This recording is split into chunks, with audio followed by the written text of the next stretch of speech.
ప్రియ శ్రోతలు, 1 కొరింథీ 3 10 నుండి 23 వరకు ఈ రోజు పాఠం చెప్పుకోబోతున్నాము. సావధానంగా విని దేవుణ్ణి మహిమపరచండి. పౌలు అంటున్నాడు, దేవుడు నాకనుగ్రహించిన కృప చొప్పున నేను నేర్పరి అయిన శిల్పకారుని వలె పునాది వేశాను, మరొకడు దానిమీద కడుతున్నాడు. ప్రతివాడు దానిమీద ఏలాగు కడుతున్నాడో జాగ్రత్తగా చూసుకోవాలి. మేము దేవుని జతపనివారమై ఉన్నాము, మీరు దేవుని గృహమై ఉన్నారు. 2 సహస్రాబ్దాల కిందటే పునాది వేయబడింది. ఆ పునాది యేసుక్రీస్తే. దానిమీదనే మనం కడతాము. మనం వాక్యం ప్రకటించాలి. మనుషులను రక్షించే సువార్తను మనం ప్రకటించాలి. వాక్యాన్ని విధి విరామము లేకుండా బోధించాలి. వేయబడినది తప్ప మరొక పునాది ఎవ్వడూ వేయనేరడు. ఈ పునాది యేసుక్రీస్తే. ప్రియ శ్రోత, నీ బ్రతుకుటిల్లును ఈ పునాది మీదే కట్టుకుంటున్నావా? యేసుక్రీస్తు దగ్గరికి వచ్చినప్పుడు నీవు రిక్తుడివి. నీవు క్రియలతో రాలేదు. ఆయన దగ్గరికి వచ్చిన తర్వాత అంతా ఆయన ఇచ్చిందే. నీ సొంతమేదీ లేదు. యేసు అనే పునాది మీద నిలిచావు. అది యుగయుగాల శిల, పునాది రాయి. ఇప్పుడు సత్క్రియలతో నీవు ఆ పునాది మీద నీ జీవిత సౌధాన్ని నిర్మించుకుంటావు. 12-13 ఎవడైనా ఈ పునాది మీద బంగారము, వెండి, వెలగల రాళ్లు, కర్ర, గడ్డి, కొయ్యకాలు మొదలైన వాటితో కట్టిన ఎడల వాని పని కనబడుతుంది. ఆ దినము దానిని తేటపరుస్తుంది. అది అగ్నిచేత బయలుపరచబడుతుంది. వాని పని ఎట్టిదో దానిని అగ్నే పరీక్షిస్తుంది. అగ్ని పరీక్షలో వెండి, బంగారము, వెలగల రాళ్లు నిలుస్తాయి, గెలుస్తాయి. గాని కర్ర, గడ్డి, కొయ్యకాలు కాలిపోతాయి. బూడిదే, మసి, మట్టి అయిపోతాయి. అగ్ని బంగారమును, వెండిని శుద్ధీకరిస్తుంది. మంచి పునాది మీద మంచి సరుకును పెట్టి కట్టాలి. విశ్వాసి బహుమానం కావాలనుకోవడంలో తప్పేమీ లేదు. పునాది అంతకు ముందే వేయబడింది. దానిమీద ఏమి పెట్టి కడుతున్నావు సోదరా, సోదరి? పునాది మంచిది, గొప్పది అయినప్పుడు దానికి సరిపడే వస్తువులు పెట్టి కట్టాలి గదా. పునాది మీద ఒకడు కట్టిన పని నిలిచిన ఎడల వాడు జీతము పుచ్చుకుంటాడు. బంగారము, వెండి, వెలగల రాళ్లతో కట్టబడిన భవనము నిలిచి ఉంటుంది. కట్టిన వానికి జీతము, బహుమానము దొరుకుతుంది. కొందరు బంగారంతో కట్టిన వారున్నారు. దేవుడు వారిని ఘనంగా వాడుకుంటున్నాడు. కొంచెమైనా బంగారమెంతో విలువైనది. గడ్డికి విలువేముంది? అసలే అది అగ్ని పరీక్ష. ఒకని పని కాల్చివేయబడిన ఎడల వానికి నష్టము కలుగుతుంది. అతడు తన మట్టుకు రక్షించబడతాడు కాని అగ్నిలో నుండి తప్పించబడినట్లు రక్షించబడతాడు. నువ్వు శరీరానుసారివైన క్రైస్తవుడివా? అయితే నీకు బహుమానం దొరకదు. దేవుని వాక్యం ద్వారా నీవు దేవునికి సన్నిహితుడవు కాలేదు. శరీరానుసారి దేవుని వాక్యాన్ని గైకొన్నవాడు కాడు. అదంతా కర్ర, గడ్డి, కొయ్యకాలు. మనుషులు దేవుని వాక్యమును ప్రేమించరు. వాక్యము వారిలో ఉండదు. ప్రకృతి సంబంధికి ఇదంతా వెర్రితనం అనిపిస్తుంది. ఆత్మ సంబంధి వాక్యాన్ని చక్కగా జీవితానికి అన్వయించుకుంటాడు. వాక్యము ద్వారా అంతరింద్రియములు బలపడతాయి. జ్ఞానేంద్రియాలకు పుష్టి కలుగుతుంది. శరీరానుసారికి దేవుని వాక్యం రుచించదు. ఇలాంటి వారే శరీరానుసారులు. మీరు దేవుని ఆలయమై ఉన్నారని, దేవుని ఆత్మ మీలో నివసిస్తున్నాడని మీరెరుగరా? ఎవడైనా దేవుని ఆలయమును పాడు చేసిన ఎడల దేవుడు వాణ్ణి పాడు చేస్తాడు. దేవుని ఆలయము పరిశుద్ధమై ఉన్నది. మీరు ఆ ఆలయమై ఉన్నారు. దేవుని బిడ్డవైన నీవు పరిశుద్ధాత్మకు ఆలయమై ఉన్నావు. మన శరీరాలు ఆయనకు చెంది ఉన్నాయి. ఎవడూ తనను తాను మోసపరుచుకొనకూడదు. మీలో ఎవడైనా ఈ లోకమందు తాను జ్ఞానిని అనుకొన్న ఎడల జ్ఞాని అయ్యేటట్లు వెర్రివాడు కావాలి. ఈ లోక జ్ఞానము దేవుని దృష్టికి వెర్రితనం. ఈ రోజున చాలామంది బైబిలు బడులలో, కళాశాలల్లో శిక్షణ పొంది సేవ కోసమై వస్తున్నారు. వీరు మానసికంగా గొప్ప తెలివితేటలు ప్రదర్శించడానికి ప్రయాసపడుతున్నారు. ఇదంతా వృథా ప్రయాస. దేవుని వాక్యాన్ని ఎరిగి ఉండాలి, వాక్యాన్ని ప్రకటించాలి. అదే దేవుడు మన నుండి కోరుతున్నాడు. నీవు జ్ఞానివా? నీవు మేధావివా? నీవు వెర్రివాడివవుతావు. ఈ లోకజ్ఞానము దేవుని దృష్టిలో కేవలం వెర్రితనం. జ్ఞానులను వారి కుయుక్తిలో ఆయన పట్టుకుంటాడు. జ్ఞానుల యోచనలు వ్యర్థములని ప్రభువుకు తెలుసు అని రాయబడి ఉన్నది. కాబట్టి ఎవడూ మనుష్యుల యందు అతిశయించకూడదు. సమస్తము మీవి. పౌలైనా, అపొల్లో అయినా, కేఫా అయినా, లోకమైనా, జీవమైనా, మరణమైనా, ప్రస్తుతమందున్నవి అయినా, రాబోయేవి అయినా సమస్తము మీవే. మీరు క్రీస్తువారు, క్రీస్తు దేవునివాడు. ప్రియశ్రోతలు, వింటున్నారా? మనం ఏదో ఒక చిన్న గుంపునకు, శాఖకు పరిమితం కానక్కర్లేదు. అందరూ మనవారే, అందరము ప్రభువు వారమే. ఆ బోధకుడని, ఈ ప్రసంగికుడని ఎవరో ఒక్కరిని మాత్రమే అంటిపెట్టుకుని మిగతా వారికి మనం ఎందుకు దూరం కావాలి? క్రీస్తుకు చెందిన వారందరూ క్రీస్తును బట్టి మనవారే. మనము క్రీస్తునందు ఒకరికొకరము చెంది ఉన్నాము. మనమెంత ధన్యులం! మనమందరము క్రీస్తు చుట్టూ చేరిన శరణాగతులమే. అందరము క్రీస్తు అనే పునాది మీదనే నిలిచి ఉన్నాము. ఇదే ప్రాతిపదికమైన సత్యం. ప్రియ శ్రోతలు, వింటున్నారా? పౌలు స్థానిక సంఘమును ఉద్దేశించి మాట్లాడుతున్నాడు. సంఘ సేవకులు, పరిచారకులు సంఘమనే కట్టడాన్ని ఏ విధంగా నిర్మిస్తారో చెబుతున్నాడు. సామెతలు 2:1-5 వరకు దీర్ఘాయుష్షు, సుఖజీవనం, శాంతి, తెలివి, వివేచన, విజ్ఞానం ఇవన్నీ సేవా ఫలితాలే. దేవుని వాక్యానికి మానవ జ్ఞానం ప్రత్యామ్నాయం కానేరదు. సామెతలు 3:13-15 వరకు అపరంజి కంటే, పగడము కంటే దేవుని వాక్య జ్ఞానం ఎంతో విలువైంది. తెలివితేటలు కావాలా? బడికి వెళ్లి చదువుకో. జ్ఞానం కావాలంటే మోకాళ్ల మీద పడి దేవుణ్ణి అడుగు. నీ తెలివితేటలను దేవునికి అప్పగిస్తే ఆయన నీకు జ్ఞానం ప్రసాదిస్తాడు. ఈ పాఠంలో పౌలు దేవుణ్ణి ఎలా మహిమపరచాలో చెబుతున్నాడు. కొరింథీ సంఘస్థులు తమ బోధకుల యందు అతిశయిస్తున్నారు. ఈ విధంగా దేవునికి చెందవలసిన మహిమను మనుషులకిస్తున్నారు. దేవుని మహిమను మనుషులు దొంగిలించటం నేరం, అపచారం. దేవుని ఆజ్ఞ మనకు శిరోధార్యం. మనుషుల యందు అతిశయించవద్దు. అపొల్లో ఎవడు? పౌలు ఎవడు? పరిచారకులే గదా. ఒకరు నాటితే మరొకరు నీళ్లు పోస్తారు. వృద్ధి దేవుని వల్లనే కలుగుతుంది. సేవకులు దేవుని జతపనివారు. మనం దేవుని ఆలయం. పరిశుద్ధాత్మ మనలో జీవిస్తున్నాడు. మనమే దేవుని పరిశుద్ధాలయం. ఈ ఆలయాన్ని పాడు చేస్తే అట్టి అక్రమకారుల మీద దేవుడు కఠిన చర్య తీసుకుంటాడు. ఈ అధ్యాయంలో పేతురును కేఫా అని పౌలు పేర్కొన్నాడు. సంఘం అంటే పొలం, ఇది వ్యవసాయం. సంఘం అంటే ఆలయం, కట్టడం. ఈ రెండు ఉపమానాలు ఎంతో అర్థవంతమైనవి. వ్యక్తిగతంగా విశ్వాసే దేవుని ఆలయం. సామూహికంగా విశ్వాసులందరూ కలిసి ఒక ఆలయం. ఈ ఆలయంలో దేవుడు నివసిస్తాడు. యేసు ప్రభువు తన దేహాన్ని దేవాలయం అన్నాడు. ఈ దేవాలయాన్ని మీరు పడగొడతారు, 3 రోజుల్లో నేను దాన్ని లేపుతాను అన్నాడు. పునరుత్థానుడైన యేసు శరీరం ఈ రోజున సార్వత్రిక సంఘం.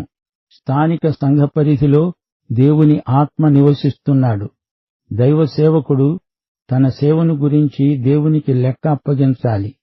దేవుని సేవకుడు దేవుని జతపనివాడు. ప్రతి విశ్వాసికి ఏదో ఒక ఆత్మవరం ఉంది. సంఘ నాయకులకు ప్రత్యేక వరాలున్నాయి. వారిని గురించి పౌలు మాట్లాడుతున్నాడు. పౌలు ఈ ఆలయానికి పునాది వేశాడు. ఆ పునాది సిలువ వేయబడిన క్రీస్తు. యేసుక్రీస్తే పునాది, మరో పునాది లేదు. రక్షణకు పునాది యేసుక్రీస్తే. అపొస్తలుల కార్యములు 4:12 మరి ఎవని వలన రక్షణ కలగదు? ఈ నామముననే మనము రక్షణ పొందాలి. ఆకాశము క్రింద మనుష్యులలో ఇవ్వబడిన మరే నామమున రక్షణ పొందలేము. నిర్మాతలు 3 రకాలు. 1 నేర్పరి అయిన శిల్పకారుడు. 2 తెలివిమాలిన నిర్మాత, అతని పని పరీక్షకు నిలువదు, బూడిద అయిపోతుంది. 3. వినాశనాత్మకమైన నిర్మాత, అతని కట్టడం పాడైపోతుంది. బంగారం, వెండి, వెలగల రాళ్లు, ఇది శాశ్వతమైన పని. కర్ర, గడ్డి, కొయ్యకాలు, చౌకబారు నిర్మాణం, అది తాత్కాలికం, అట్టే కాలం నిలవదు. బంగారు, వెండి, వెలగల రాళ్లు సత్య సిద్ధాంతానికి సంకేతమైతే, కర్ర, గడ్డి, కొయ్యకాలు తప్పుడు సిద్ధాంతాల తడికెలు. నిర్మాత యొక్క ఉద్దేశ్యాన్ని, ప్రేరణను ఈ వస్తువులు వ్యక్తం చేస్తున్నాయి. సంఘస్థులలో కొందరు బంగారు, వెండి, వెలగల రాళ్లలాంటివారు, మరికొందరు గడ్డి, కట్టె, కొయ్యకాలు లాంటివారు. రక్షణ లేని జీవితాలు తాలు జీవితాలు, అవి గడ్డి లాంటివి. శాశ్వతత్వం లేని జీవితాలు. ఎవరి పని ఎలాంటిదో యేసు ప్రభువే పరీక్షిస్తాడు. మంచి పని చేసిన వారికి గొప్ప బహుమానాలిస్తాడు. ప్రభువు తన సేవకుల పని నాణ్యతను పరీక్షించి తీర్పు చెబుతాడు. ఇది బహుమానాల తీర్పు. రక్షణకు క్రియలతో నిమిత్తం లేదు. అయితే సేవ విషయంలో ఎంత పని చేశావని కాదు, ఎలాంటి పని చేశావు అని ఆయన పరీక్షిస్తాడు. యెహోవా పని చేయించని ఎడల ఆ పని చేసిన వారి ప్రయాసం వ్యర్థమే. మంచి పని చేయని వారికి అగ్ని పరీక్షలో మిగిలేదేముంది? గుప్పెడు బూడిదే, అంతే. యేసు వచ్చి తన సేవకులకు అగ్ని పరీక్ష పెడతాడు. కొందరు సేవకులు చేసిన సేవ అంతా అగ్ని పరీక్షలో బూడిద అయిపోతుంది. సేవకుడు మాత్రం బయటపడతాడు.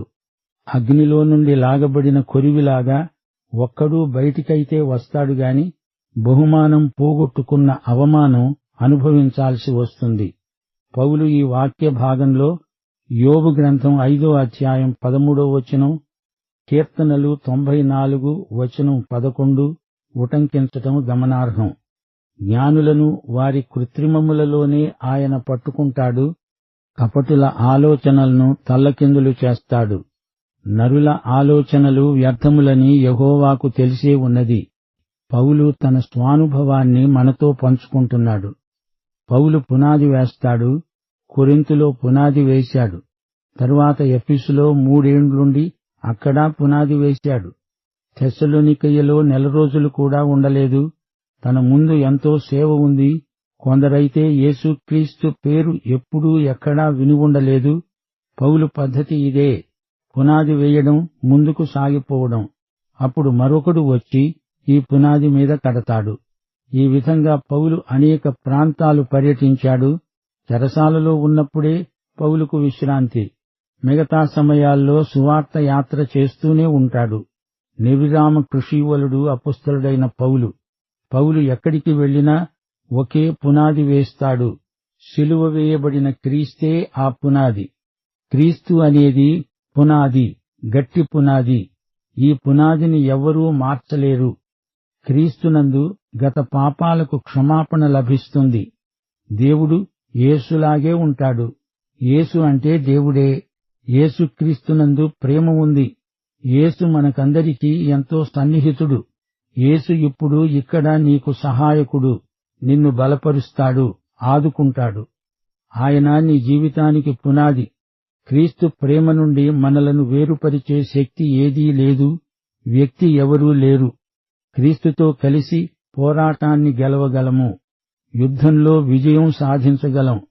క్రీస్తునందు భవిష్యత్తును గురించిన నిరీక్షణ బలంగా ఉంటుంది. క్రీస్తునందు నీకు నాకు సమస్తము మేలుకే పరిణమిస్తుంది. దేవునికి స్తోత్రం. క్రీస్తునే పునాదిగా గలవారికే ఈ వాగ్దానాలు వర్తిస్తాయి. క్రీస్తు అనే పునాది మీద ప్రతి ఒక్కడూ తన జీవితాన్ని కట్టుకోవాలి. ఈ పునాది మీద ఏం పెట్టి కడుతున్నారో దాన్ని బట్టే పునాది గొప్పతనం ప్రజలకు తెలుస్తుంది. పునాది ఎలాంటిదో రుజువు చేసేది ఆ పునాది పైని కట్టడమే. లేకపోతే పునాది కనపడదు. పునాదికి తగినట్లు కట్టడం ఉండాలి గదా. ఆ దినం కట్టడము నాణ్యత బయలుపడుతుంది. ఆ దినము అంటే ప్రభువు రాకడ దినం. అదే చిట్టచివరి పరీక్ష. బలహీనమైన కట్టడం వానకు వరదలకు కొట్టుకుపోతుంది. కట్టడం పోయినా కట్టిన వాణ్ణి ప్రభువు రక్షిస్తాడు. అగ్నిలో నుండి లాగినట్లు కాపాడతాడు. మనం ఎంత పని చేసినా పునాది అనే క్రీస్తుకు సరిపోవాలి గదా. క్రీస్తు పక్షాన మాట్లాడతారు, అయినా క్రీస్తు నీ మాటలు వింటున్నాడనే చైతన్యం నీకు కలగాలి. క్రీస్తు అనుభూతి మనకు ఎంతైనా అవసరం. క్రీస్తు శిలువ వెలుగులో మనల్ని మనం మన పనిని పరీక్షించుకోవాలి. సంఘమందు పరిశుద్ధాత్మ జీవిస్తున్నాడు. సంఘమే దేవుని ఆలయం. పరిశుద్ధాత్మను కలిగిన ప్రతి విశ్వాసి ఒక దేవాలయం. ఇలాంటి విశ్వాసుల సముదాయంలో పరిశుద్ధాత్మ ఉన్నాడు గనుక సంఘమే దేవాలయం. ఈ దేవాలయంలోకి అనైక్యత, అంతఃకలహాలు తెచ్చిపెడితే ఆలయాన్ని పాడుచేసిన వారవుతున్నారు. అనగా అందులో ఉన్న పరిశుద్ధాత్మకు ప్రతిష్టంభన కలిగిస్తున్నారు. అప్పుడు అక్రమము విస్తరిస్తుంది, అనేకుల ప్రేమలు చల్లారిపోతాయి. అప్పుడు సత్యానికి సంఘంలో తావుండదు. యేసు తలుపునొద్ద నిలుచుండి ఎంత తట్టినా వారు తలుపు తీయరు. సహోదర ప్రేమకు గుర్తింపు కాస్తా పోయింది. ఈ ప్రేమను చల్లార్చిన వాడెవడైనా దేవుని కఠినమైన తీర్పునకు గురి అవుతాడు. సంఘం చీలికలైపోతుంది. సంఘము యొక్క ఉనికికే భంగం వాటిల్లుతుంది. సంఘమందలి అనైక్యతే నాడు నేడు ప్రధాన సమస్య. ఇలా జరగటానికి కారణమేమిటి? దానికి పౌలు ఒక ముఖ్య కారణాన్ని ఎత్తిచూపుతున్నాడు. మానవ జ్ఞానం, మానవుని బుద్ధి, లౌకిక దక్షత వీరికి ఆరాధ్య విగ్రహాలైపోయాయి. తమ అభిమాన నాయకుల కీర్తిని అడ్డం పెట్టుకుని వేరైపోయి మేము గొప్ప అంటే మేమే గొప్ప అని నాయకుల మధ్య ఘర్షణను ప్రకల్పన చేస్తున్నారు.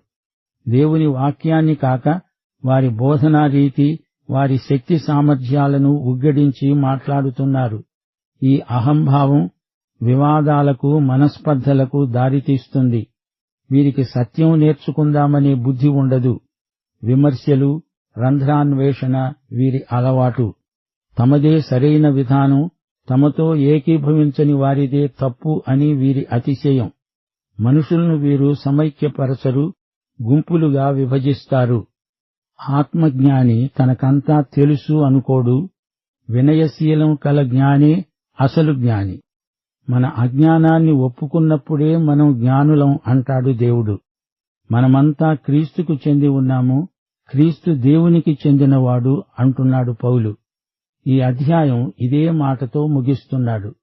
క్రీస్తుకు లోబడు, గుంపుల చేతిలో పడకు అంటూ నాయకులకు పౌలు ఈ అధ్యాయంలో గొప్ప హెచ్చరికలు చేశాడు. సహవాసంలో పరస్పర ప్రేమ ఉండాలి.